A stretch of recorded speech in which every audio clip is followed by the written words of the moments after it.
So this brings me to the next interactive part where I would ask you to flip your sheet over, and I'll get questions in a second, and mark down on that thermometer graphic where on 70, 80, or 90 you feel the VTA's board of directors should be. Yes, sir. Something that maybe a government agency doesn't concern themselves with, which you didn't show, is what's the cost difference on 70, 80, and 90? They all cost the same. It's the exact same number of service hours, just deployed around the county in different ways. So you have the infrastructure, the buses, it's the same for both? Same for everything. It's all cost neutral to VTA. It's just a question of, do you value ridership more than we do now and want that change, or should we stay where we are?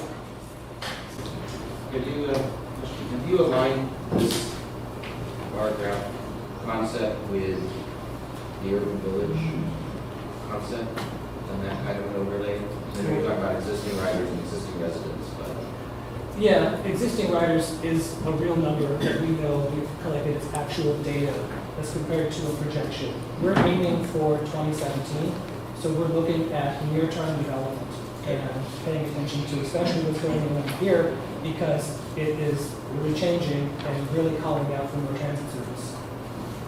So I noticed that in all three iterations of this, 15 minutes is still the best that VTA is offering when really the studies show that 7 minutes is about all that anybody wants to take. So it's 15 minutes or better is how we classify the rapid services. Some are 10, some are proposed at less than that, maybe 7 or 8. Yes. Do you account for, like at some places there is parking, like Gertner Light Rail Station? How is that considered on the 78 and 90? I'm talking strictly about VTA's operating plan, so that concerns where the buses go. It doesn't so much concern a capital project, which would be a different funding source, like building a parking lot. But we are aware of the existing infrastructure when we work on these routes. With the parking rides, in order to be willing for a person to take on, we call it a penalty of driving, parking, getting out of your vehicle, waiting for a train or a bus, you really need to be making a long distance trip for that to pay off. That's why parking rides are crowded and work great at Caltrain because people go a long distance. But for shorter trips like we see in Santa Clara County, most of which are in the 2 to 5 mile range, it just doesn't work out for that parking ride math. So we have very few of them around the county. Well, even a small number of miles that you have to travel in Santa Clara, if you're in this community, it will take you a half an hour to get from this location to Lincoln Avenue. Yeah, this work just reflects possible changes to the operating plan.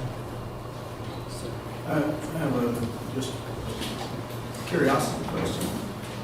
You talk about the difference between lines where you have a lot of ridership and those where you have low ridership. Are there any lines where buses actually turn people away because they're full and there aren't enough buses to take care of them? that happens very rarely in Santa Clara County, although we anticipate that when BART service begins and each of those trains is delivering 200 people all at the same time, that they would overwhelm a single 40 or 60 foot bus that has a capacity of withstanding 50 to 80 people. So that would be a point where we would start to worry about that. And that's one of the reasons why we're putting so much service over those stations. So when we see these changes from 70 to 80 to 90, what are the actual physical changes that happen on a particular line? In the 70, you have a line operating a certain way. If you go to 80, what would happen with that particular line? Would it have more frequent buses? Would it have? It depends on the purpose of the line. If it's a ridership-oriented line, the frequency would increase, and it may get longer vehicles. If it's a coverage-oriented line, you'll probably see a decrease in frequency or maybe go away.